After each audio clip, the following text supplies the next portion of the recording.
figured it out yet? I'm going to make this quick. Finish this fast. Take this, dragon fist. Kick your ass, you'll walk with the limp. Trash. You're getting weaker every second. The anger you caused me has awakened the legend. You do not mess with me and my friends. I hope we never meet again. I am the Super Saiyan. That's what I am.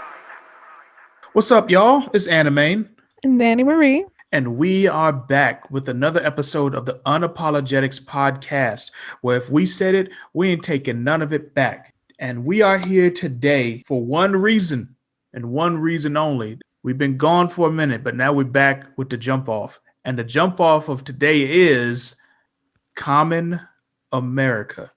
If y'all know this show, if y'all know me off the show, online at all, you know that I'm not even a Kamen America fan at this point. I'm a stan. Okay. If you talk bad about the precious cinnamon bun Carly Vanders, who is too pure for this world, you may not live to see tomorrow if you around me. So watch your mouth. As Jerome used to say, watch your mouth. Oh my God. For those of y'all who don't know, Kamen America is this indie comic book that's written by Mark Pellegrini with art by Timothy Lim. It debuted last year, the year of our Lord 2020, and it pretty much took the world by storm. The first book did really well. The second book did even better. And the third book, which came out early this year, obliterated all metrics. They're to the point now to when they do crowdfunding, because that's how they do all these books. It's all indie, so it's all campaigns on Indiegogo and Kickstarter, and they easily beat the goal. Like, I'm talking within an hour of the campaign starting, they've met the goal. So if we talk about this episode is basically going to be just our thoughts on Kamen America so far. There are 3 issues out. The 4th issue is slated for release later this year, and there's going to be a crossover book between Kamen America and the characters from one of their other books called Black Hops. Oh, spoiler alert, massive spoiler alert. If you have not read Kamen America, go read it and come back. You can at least get the first 2 issues pretty easily, but this is not the episode for you if you don't want to get spoiled, because we talking about it all. And Dani, I know you also love Kamen America. So how about you break it down to us, basically what the story in general is? Okay, so Carly is a fashion designer, and she gets hit with a meteor, and now she has superpowers. And she's cute. And she's cute. I mean, hell, I'm sold already. And I'm not just saying that because I'm already a Kamen America stan. Let's see what else happens. She meets some other people. She fights some villains, and they form a little party. The party is also very cute. I mean, it sounds funny that I'm saying it's all cute, but that's like the best word to describe. And the plot, I feel like, it's not that the plot is simple, but the plot is kind of like expected, but the way that the comic's drawn, a lot of the dialogue and the character development those are like the interesting parts of the comic. A lot of it is like taking tropes and really like pushing them to an absurd level to kind of show how ridiculous they are, which is great. We're always here for that. Yes. That's the part that I like the most about the comics is, well, that and the art. I mean, the art's just sick regardless, but oh yeah, like with Carly, when she turns into Kamen America, her hair turns blonde. She turns into a blonde bombshell. Yes, she's stacked to the gods. Yes. Yes. That's my synopsis. That's all you get if we're doing spoiler free. That's all I got. Okay, 10 out of 10. I recommend it. You should do all the reviews. You're not only biased towards Kamen America, you're biased towards me, so that makes your rating like completely useless. Like negative. Like, is there an opposite of useful? Like, useless means it's of no use. I mean, I need like the opposite. Like it's harmful. Your review was harmful. Okay, my review of your review is harmful. Okay, duly noted. Yes. a lot of what Danny just said is true in that the plot is not really why you're reading. I mean, as the issues go on, we do become more invested in the sequence of events, but this is much more, in my opinion, it's much more of a character driven story where it could be they're fighting the monster of the week. It could be they're going to have a showdown with their nemesis, and all that is great. But we really here for some Carly Vanders. We here for some Misha. We here for some Kimiko. There's Kamen America, who's Carly Vanders. There's Misha, who becomes Kamen Comet. She also got hit with a meteor and got the powers of fire. So she was a mercenary for a while, but then during her fight with Carly, they had a nice little heart to heart and was like, hey, it's okay that you like designing clothes and shit, because I like that shit too. And don't let no one tell you you can't be a badass and design clothes too. And they're like, I just kind of beat your face in, but you do have a point. Yeah, it's a really like they lay it on really thick between them because it came out of nowhere. You're just like, why are they friends now? Who told them to be friends? They were just fighting. I mean, they were fighting about nothing. But okay, I guess here we are. Here we are. Yeah. And that's one of the beautiful things about Kamen America. I have to give it up to Mark Pellegrini for his writing. I can always tell when someone really understands something that they're satirizing or paying homage to through parody, because this is 8,000% anime. Yeah. Power, friendship, talk no jutsu. This is all of that shit. Okay. And if this had been in less capable hands, it would have been just bland and flavorless and no fun, and it wouldn't been funny. But not only was this funny, but it also felt genuine. In order to parody something successfully, you have to have a genuine appreciation for it. That's the only way you'll know what to play for laughs, what to play straight, what to, because they do stuff like the calling out of the attacks. And you can tell, okay, these guys grew up watching Super Sentai shows and anime and shit. Like, the joke is from the author, from the artist. The characters mean what they're doing. And I realize that that's something that you see in a lot of more irreverent things today, where it keeps it from being funny or genuine when the characters are in on the joke. Like, that was one of the issues with Magical Girl Friendship Squad. Yes, I had to prepare for a month to be able to say that name on a mic again, but there it is. I totally agree. Like that can really be the difference between a story that feels like they don't know what they're talking about, or that feels like you guys know I read a lot of manga, right? Like I've said this before, and there's like some really really shitty manga like floating out in the ether, and Mm-hmm. like sometimes you'll read it and you'll be like, does this author think that this is how people talk? Like that's the difference, because if you feel like the author doesn't really understand how far to push the trope or the stereotype, then it's just going to fall flat. Or, like you said, the characters are in the joke, and then it just feels like everything's a joke, as opposed to it being an actual story with character development and growth. Mm-hmm.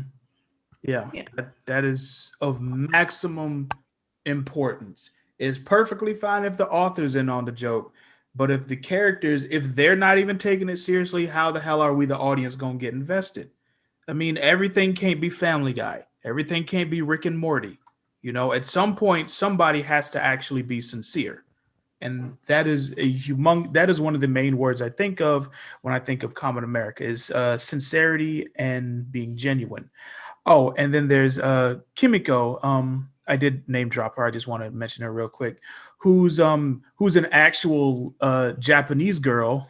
So in case the whole reference to Sailor Moon thing couldn't get even more meta, we have an actual Japanese girl who comes in and is just a complete ball of just pure energy and positivity. Who actually she's like a great foil to the foil, because you have Carly, who's pretty upbeat, but kind of in like uh, I know spastic really isn't a very good word to say anymore, but she is kind of like that ditzy, like almost too much energy, and sometimes it's like Like that one point in issue 2 where she was just up for days just making clothes.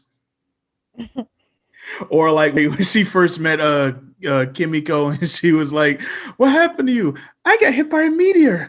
Did you almost die too? Yeah, my parents bought me a coffin and everything." I was just like, okay. Yeah, and her whole thing is she's a mascot, and it's great. Oh, and her family makes ramen Yeah, because yeah, because she's Japanese. of So course. they make ramen.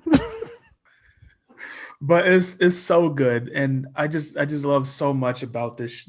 I almost called it this show. Good lord, the characters. I actually feel really in touch with Carly Vanders herself, and I can say this more now that we're doing the big old spoiler thing, the spoiler episode.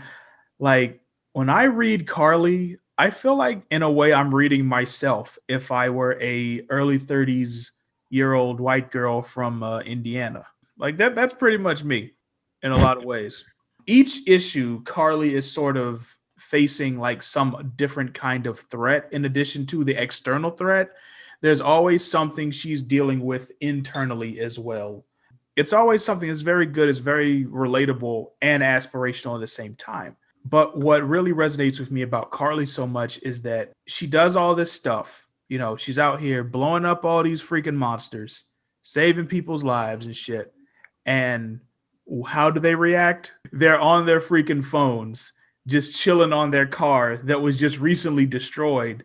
And they're looking at her like, "You got mud on me, you crazy bimbo." But then here comes her oh yeah, because we didn't mention Common UN yet. So Carly has this nemesis or like this arch rival named Sylvia from high school, who was a complete. I don't know the actual name for this. I forgot it, but she's totally a character. You know what I mean? Like haughty. There you go. She's totally haughty. She is super ultra haughty rich girl, and she's always one upping Carly whenever she shows up. And this ends up bleeding into her superhero life in issue 2 because she shows up as Common UN, who's decked out in this like Mega Man style, almost mech suit sort of, Yeah, it's a and not mech suit. yeah, she's in her not mech suit, and she destroys the monster in one swipe, where the Common Core were like pulling out all the stops just to not get ran the hell over. And then, at least in Common Ramen's case, that wasn't even enough. But she shows up as Common UN, obviously taking a shot at Carly's name as Common America.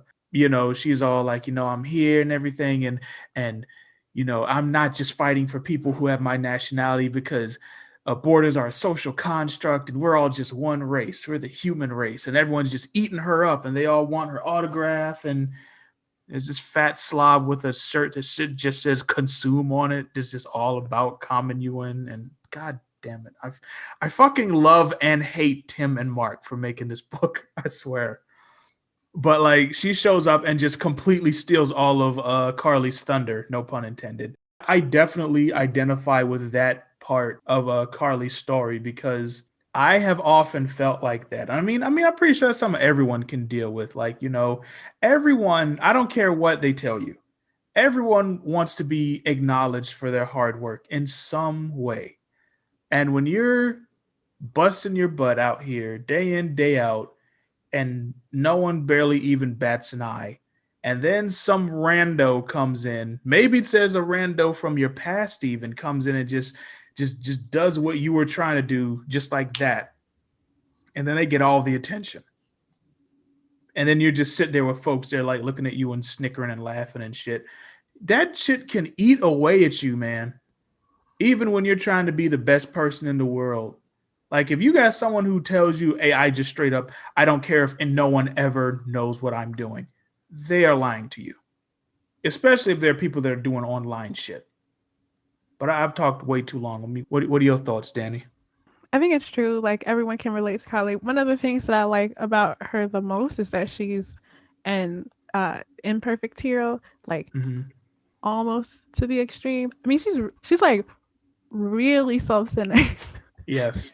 and super inconsiderate. And the problem with how inconsiderate she is that she doesn't realize she's inconsiderate, which I think is probably true for most people who are But it's like she doesn't see anyone around her, almost like the people who she should be paying attention to. Yeah, yeah. Like that goes right to the point I was making actually, because that's a huge crux of her struggle in issue Mm, 2 is how much she values the opinions of strangers right. over the people in her life who are already like, just think that she's, the cream of the crop. Whether that's her best friend Vicky or Siggy or her priest Father Bladley. They're all telling her like, you doing the damn thing out here. And then later on you got, Yeah. Misha and Kim. They're all on her side, but that's not enough. She needs that praise. She thrives off of praise and validation from outside sources. It's understandable to want to be recognized, but when you're having like these freaking crises of identity because some randos didn't notice what you're doing, like stop. Like it comes to a head in the third issue, right? Like that's essentially the big climax because she's so caught up in her own thoughts and how she wants to present herself and how she wants to be recognized that she doesn't pay attention to how long they've been transformed as the common crew. Hmm. And then they're getting attacked and they turn back into the regular selves while they're being filmed and Hmm. being attacked, which is, of course, not ideal in case you didn't realize that. And it's like kind of a big climax because they've been fighting this same villain most of the time. Yeah. And now they're getting pushed against the wall because Carly wanted to be on TV and get interviewed. But that leads into the part that I really didn't like about the third issue was the villain reveal because the Yep. Just villain hold was up. If you've been listening up to this point, if you for whatever reason did not hear my spoiler warning, this is your last chance. We about to spoil the shit out of everything. Get out. Okay, you've been warned. Listen at your own peril. All right, go ahead. Drop the bomb. okay because the villain is Vicky, the best friend, Mm-hmm. and to me, it felt cheap because I don't get it. Everything else, like her beef with Sylvia is so dramatic. Like Yeah. there's a whole scene of Sylvia giving her a fashion book just just for me, but like this a whole scene about a fashion book. But with Vicky, we don't get any of that. And so I do understand that in the next issue there may be more exposition that makes it more clear and that maybe takes the story in a different direction and it'll be like great. But in the moment, that reveal for me, it didn't align at all with anything else they've been doing. I mean, I do get that Carly ignored her a lot, but it just was so understated. It was so understated, especially in comparison to everything else. I also understand that might be on purpose, but I'm just saying I didn't like it. That's okay. Hey, that's the beauty of art and good shit is that you can have parts that you love and you can have some parts that you really don't care for, but it doesn't mean that you got to throw the whole thing away.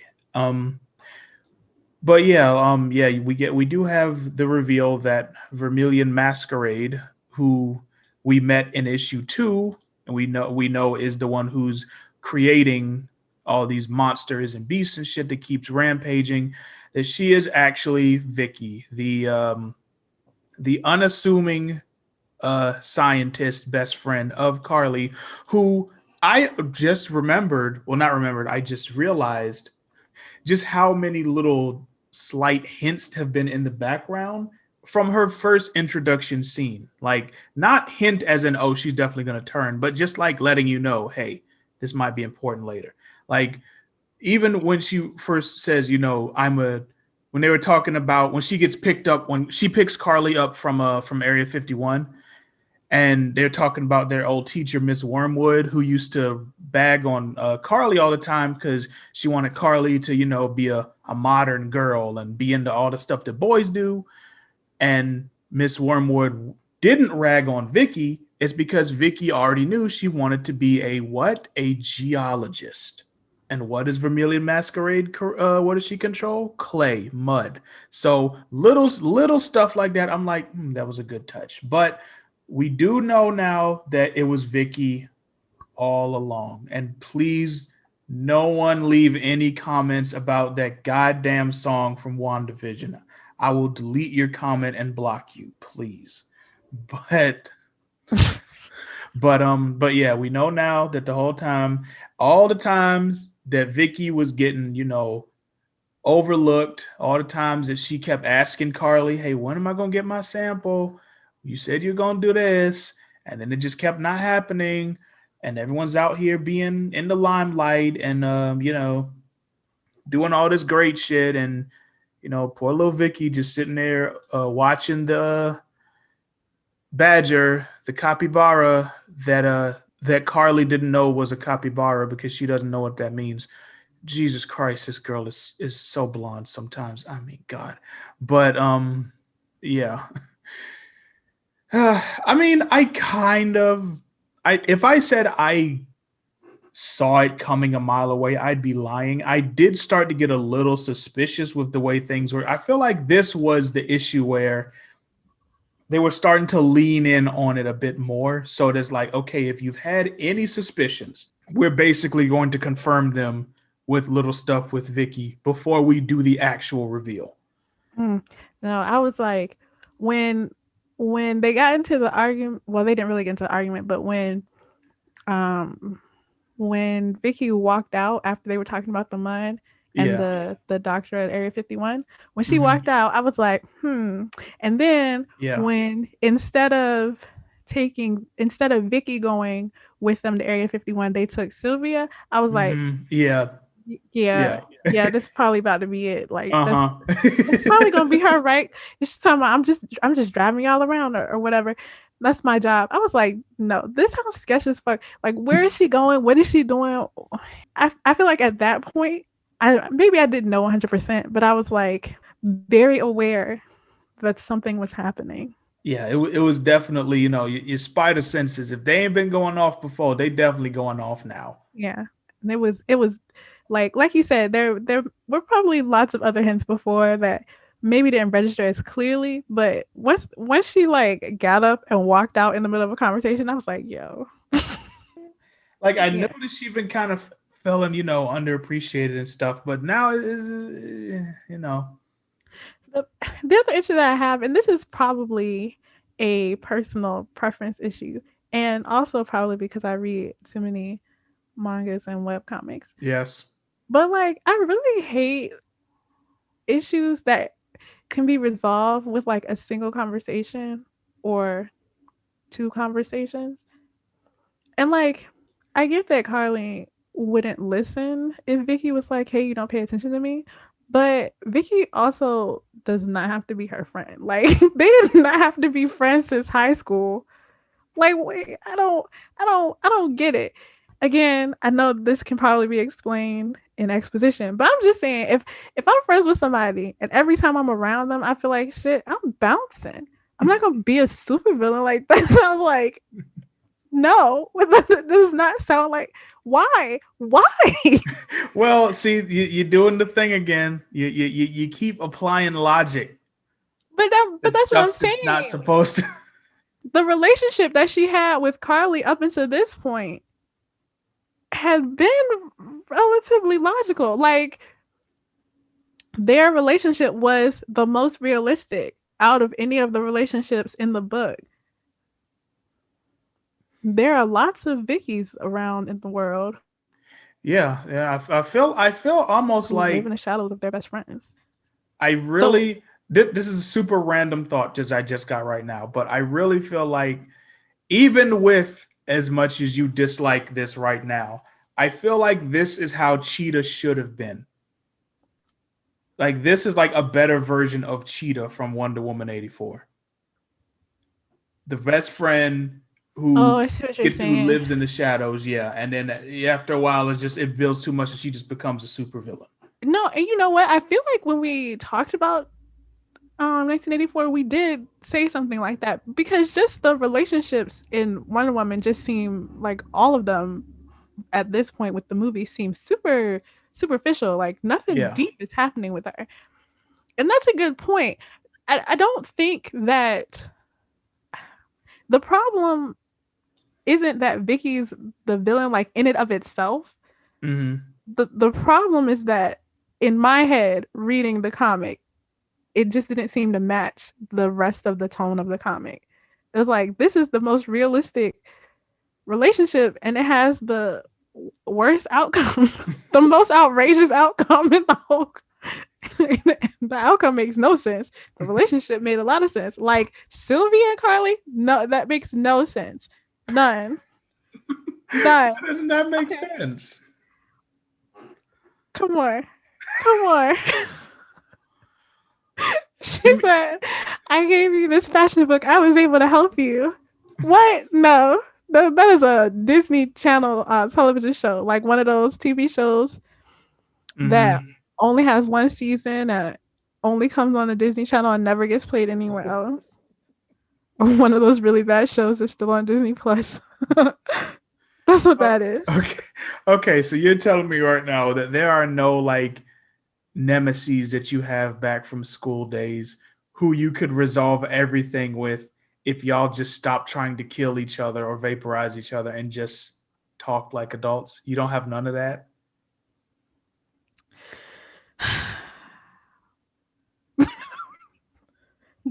I don't have enemies from high school. Then are you really living? I mean, I'm not saying that there wasn't ever a person that I disliked in high school, but um I have not carried any of that with me. I can understand if you've been like seriously bullied or something, or like had a traumatic experience in high school. But like, yeah, no, I don't care. Why? Why? No, Because I'm that's 31. yeah, but see that's not how you get the ultimate face turn. Yep, yep, we're done with this. Look, okay, look. See, No, I'm just saying no, that their relationship is ridiculous. See, I don't understand where the trope comes from. Totally get it, but it's still a ridiculous exaggeration, which is fine. That's the whole point of the comics. I love mhm. it. Look, man, you can't love something if you can't laugh at it sometimes. So, and as I said earlier, that's one of the reasons why I love this so much is because they're not afraid to lean in on some of these tropes that we all know are kind of Yeah. like Goku, Naruto, Yusuke. Why is your whole group of friends and comrades made of people who tried to kill you? Why did they hate your guts? But then y'all have this talk and now everything's cool. Talk no jutsu. How does it work? Oh, here's how it works. You get your high school rival. Y'all have an argument about how you don't understand each other and how you're not, hey, you ain't no better than me. And then you realize when you say that at the same time that y'all are more alike than you thought. And this is some bullshit, and we need to stop fighting before this evil clay lady bashes our skulls in. Yeah, and the other good one, well, another good one is the idea of magical girls always being like middle school age or high school age girls, the most incompetent fighters with the least emotional intelligence. Mm-hmm. Probably. Well, I mean, maybe teenage boys or I don't know. Um, but like totally incompetent fighters. Why? Why would you choose them to save the what? The world? The whole world? Whole Why? world, Craig. After school, where are their parents? Totally incompetent. Like what? Girl is a fashion designer. she, don't, Mhm. she don't know how to fight.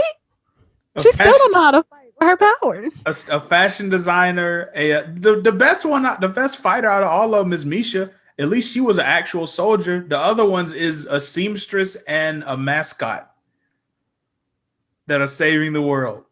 Yeah, a mascot with great business ideas Mm-hmm. because she's Asian, so she's smart. Yeah. I mean, But she's she also really humble too. yeah. I mean, she took all the tests. She had to test hard. When I was reading that, I was like, this is hilarious. That's the most ridiculous exaggeration. Anyway, Isn't I was also thinking this too, like, Vicky could have been really famous not being a villain. Like this is the other problem. She could have just like become a sculptor. yeah, but see, that's logical and that's reasonable. Performance art. And then she would have still been beating Carly because Carly's a designer and she became more famous than Carly and made more money. Yeah, but see, powers and I Well, whatever. I'm not gonna stop reading. mm-hmm. I'm gonna read the next issue. I just I just don't get it. I don't relate at all to Well, Vicky. hopefully they can make it make sense in issue 4, which I think they'll be able to. Um, what else did he have here? I'm just sitting here looking at these pictures for a second, and I just cannot help but notice just how much they've gotten better in the short time that they've been drawing this. And it was never bad, but oh my god, like if you put the PDF side by side and just flip through, it almost looked like this shit has been written over years. Like it's like watching like Simpsons from the 90s, the late 90s, not the early 90s. Ooh, no, not like that, because that would be bad. But it's like watching it's like watching Simpsons animation from the late 90s and then watching an episode that just debuted last week. My God. I don't know if the character design is more not dynamic. That's like the poses are still very dynamic, but the character design, I feel like it's crisper, if that makes any sense. Like there are some aspects of the characters that you could tell that, they're good, but they're still very early in their phase, and they've kind of ironed out the kinks with each issue going forward. And by issue 3, they've reached a point to where this shit is just like, it is on and popping. Like it is fan fucking tastic. The use of colors gets better. Everything from the speed lines to the backgrounds, even like the references and stuff gets better. And oh man, I cannot sing this book's praises enough. Now we've talked about some of the stuff that you really weren't super crazy about. Do you have a moment that really stood out to you as like, oh my god, I'm just gonna read this book forever? I mean, pretty much the whole like first 2/3 of the book. No, like I really liked the two. I think it was two. Yeah. They did the performance at the beginning, and then Carly was on television Mm-hmm. towards the end. I like both of those because her interactions with reporters is everything. Yeah. And the scene I was talking about before with Kamen Ramen Mm-hmm. and her dad, that scene was everything. I was so weak reading that. But you're so smart. You don't have to be so humble. What? Now, tell me this: was it racist? I don't think it was racist because it was self-aware. Like, even though the characters were being serious, Mm-hmm. the authors weren't being serious. This also shows us good ways of how you can kind of poke fun at different cultures while being respectful at the same time. Because this is like, there are some moments where it's Street Fighter 2 levels of stereotypes. Well, I think the difference though is they're not poking fun at the culture itself. They're poking fun at the perception of the culture Yeah. and taking it to its extreme. And that's like just as a general like aside, I really do think that's the difference. Like if you poke fun directly at a culture, like it's not that you can't do it tastefully, but I feel like that's hard. It is. It's hard. But if you do it through the lens of the stereotypes, it becomes a bit easier because obviously the stereotypes aren't real anyway. Right. So that whole scene was just chef's kiss. Like that was probably my favorite scene. Not like it wasn't deep, action packed. It wasn't none of that, but I loved it. And also, I also want to add to that this kind of plays by South Park parody rules where everyone is fair game. They'll do some stuff at Kimiko's expense, but then they'll turn right around on the same panel and make fun of Carly's just pure ditzy Midwesternness and just complete ignorance when it comes to just anything that's not American. When Kimiko was talking about her little hairpiece, her ahoge, Oh and she yeah. called it a hoagie, like yeah. Yeah. And then when she keeps There she was keep another one too, wasn't it? and even no, even in issue 1, because she was talking about how when she was explaining what comrade meant to the woman who's actively speaking Russian and fighting in Russia. Yeah, that did happen, didn't it? That's funny. And then in issue 2, when they had the ice cream, she was like, how do you like living in America? Isn't it so much better than Russia? Can you put the flag down just for 5 seconds? Like, just No, please. no. She can. But that's the beauty of it. Like, everyone is fair game, but in just like everyone can be the subject of a joke, everyone also has really, strong character resonant moments that really, could speak to anyone. And that kind of brings up my stand confirmation moment, which comes from issue 2, where Carly's kind of having her, ironically, her come to Jesus moment in a church, because she's all beside herself because like no one notices her and she just keeps getting shed on by the press. And she's talking to her priest about it, and her priest is like, God made the universe and he ain't got that big a fan base, in the grand scheme of things. He don't always get thanked by his creations.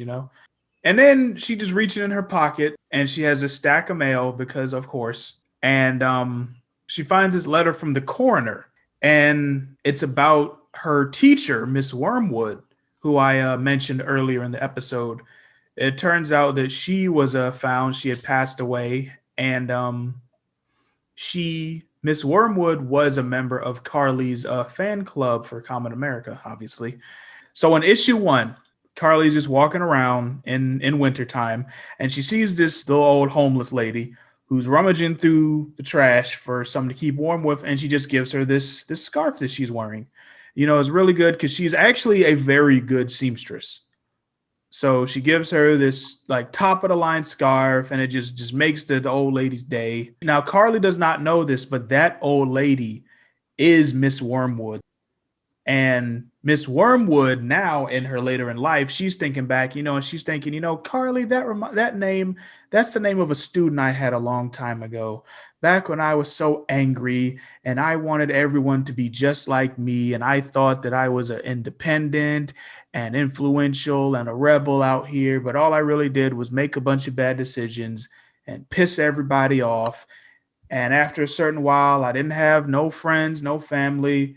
I fell on hard times and there was no one there to help me. But you know what? You helped me, and it means a lot to me. And she yeah, that was a humongous come to Jesus moment for Carly, because she was sitting there acting like no one notices me, no one this, no one that, but someone noticed. And it was someone from her past who she remembered to this very day as being someone who tried to, I guess, stifle who she really was. And not only did she not notice that, but in her busyness of trying to be the best hero and get all the attention, she totally missed this letter that was sent to her not long after Miss Wormwood was found dead. And there was a chance for Carly, because since Miss Wormwood is homeless and she has no next of kin, they're essentially just going to cremate her, no service or anything. And Carly had the opportunity to say goodbye and at least give her a proper sending off with a funeral, but she can't because she got the letter at the end of March, and when she's reading it in July. So, and that's the moment that gets her to snap out of it and stop giving so much of a fuck about who notices and what randos say. And like, you know what? I have these powers. I have this ability and I have the will to get out here and do good and keep getting up. Let me do something with it. My friends are in trouble. Let me go help them. Let me go save some people. not only is that an awesome moment in and of itself, but that speaks to me. There were people who used to make my life hell growing up from, it's particularly bullies, If you didn't know this about me, I've been a nerd my whole life, y'all. I'll say from ages to like from 5 to maybe 10, I was Steve Urkel. And then from 10 to like 16, I was Sherman Klump. So or Juicy from the PJs. So I know a little bit of what it's like to get kicked around, and there have been a whole bunch of people that have been just dedicated to make my life hell. And one of the such people was this dude who would really just in every way possible, like verbally, physically, just be a complete piece of shit. And I saw him later in life after he had been in and out of jail for all these years, and he came to me, and this was right after my mom had passed. I'd say maybe a couple months. And he dapped me up, pulled me in close, and was like, "Hey man, I heard about your mom. I'm really sorry to hear that." And I could just tell in his voice and in the look in his eye that he meant that shit. Maybe about a year later, he ended up dying. He got shot, and I went to his funeral, and I'm sitting there looking down on him, and I can't say for certain that I had totally forgiven him prior to that point where I saw him and he was changed. I had been kind of holding on to all this stuff. He pulled a knife on me, tried to stab me, do all this shit. And, you know, I look at him and I'm looking down on him while he's in the coffin. I'm like, damn, man. Like, I don't even know if this is even connecting for real to what Carly went through, but I feel like it did because I was reading Miss Wormwood's words in her letter.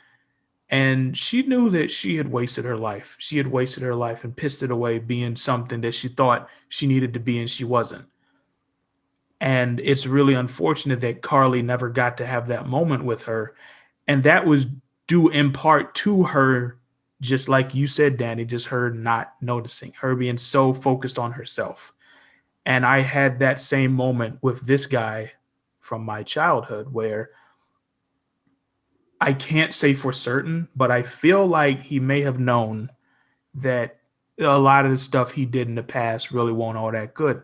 And he was in a place where he wanted to be different, but it's unfortunate how these things end up playing out. That's some real shit. Like when I say I read that scene and I teared the hell up, like I'm not exaggerating. I've probably said too much and made maybe like sense for maybe like 1 minute of it, but there it is. No, you made sense, and I get it. That is probably, at least for Kylie, that is like intense moment.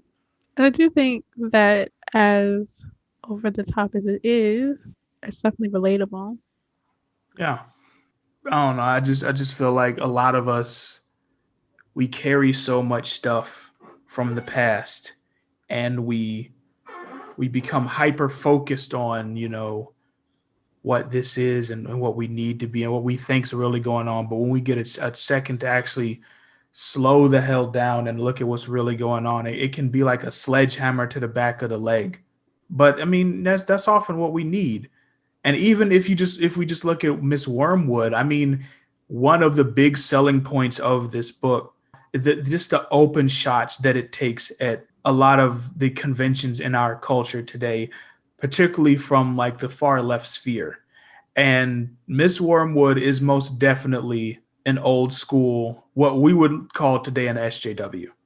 She spent her life being pissed off just to be pissed off, thinking that this, she had to do this for some greater cause. And all she did was hurt people and annoy everyone and make them mad. She made nothing but enemies. And so when the time came for her to really need some help, there was really no one for her to turn to. And I know that I've left the far left far behind. But if I were still anywhere near that, I feel like if I read this, it probably wouldn't have completely smacked me out of it, but it definitely would have gotten me to think. She is the true final form of social justice warriors, people who run the serious risk of dying alone and complete failure in every regard because all they did was spend their life just making enemies, pissing people off, fighting the man, fighting some monster, and all they did was become the monster that they said they wanted to take down. Mark and Tim found a way to put a super important social message in this book. I mean, it's in all the books, but like they put this particular message in this book without it being preachy or heavy-handed. Is fucking beautiful. That's really goes to this whole book. It's beautiful. It's such an experience, and I can't thank Mark and Tim enough. If by some grace of the gods in the universe they actually hear this, I just can't thank them enough for making this heartfelt, tongue in cheek, genuine, over the top, serious, wonderful book. They gave us characters who feel more human than a lot of actual humans you meet today, even as they're doing shit that's totally reminiscent of manga and tokusatsu shows and all that good shit. They feel so real. It's hilarious. I mean, the women are fucking smoking hot. All of them. Like they don't shy away from giving them quote unquote unrealistic outfits and having them pose and shit that don't make sense. As if I love how people get mad at that when they do that, as if it's not a comic and everyone's not posing in ways that don't make sense. This shit, it just is real. It's fucking real. And in a world obsessed with pretense and cynicism, one girl, no. Three girls, no. The whole fucking cast is here to remind you that real characters exist. They will make you feel all the feels. You will laugh. You will cry. You will want to punch Vermilion Masquerade in the eye. This is Kamen America. Okay, I'm done. I can Are hear. you done? Probably not. I mean, Okay. at least for this episode, I'm done. But yeah. So thank y'all so much for joining us on just this deep dive, this deep flunking dive into the awesome, the funny, the action packed, the sexy, the heartfelt, the fucking genuine Kamen America. Again, by Mark Pellegrini and Timothy Lim. You need this book in your life. Hit them up on social media. Ask them how you can get your hands on a copy. Ask about the omnibus. Just get all three books in one and just read all of them. Soak it up. Do it because these guys are doing the damn thing. They are proving they're proving the justice of our culture. No, they are proving that I know I'm a fucking idiot, but they are proving that you can take an original idea and pull from various sources of inspiration and make it your own. They are proving that you don't have to be in the big two to make something in the comic world that matters. It is going to change your life. Praise to Jesus if you worship Jesus, because holy shit. That's definitely not how that works. All right, I'll send Common Ramen to your house so you can tell her how smart and humble she is. Yeah, I'll take that any day. Okay. I bet you want to give her a nice little ding-a-ling-a-ling. Want to play on her ass like she was that fucking wind chime outside of Carly's house. I bet you. I tell you what, like my name was Hank Hill. Goodness. I'm gonna try and not be completely a complete pervert on this episode, so I'm just gonna stop it right there. But yeah, this is the truth. This is the justice. This is the everything. Common America can't praise it enough. We will be back at some point to talk about some madness or some awesomeness that's going on in this world. Thank y'all for sticking with us up to this point. And until next time, I'm Animaine, And I'm Dani Marie. and we'll talk to y'all later. Deuces. Bye, y'all.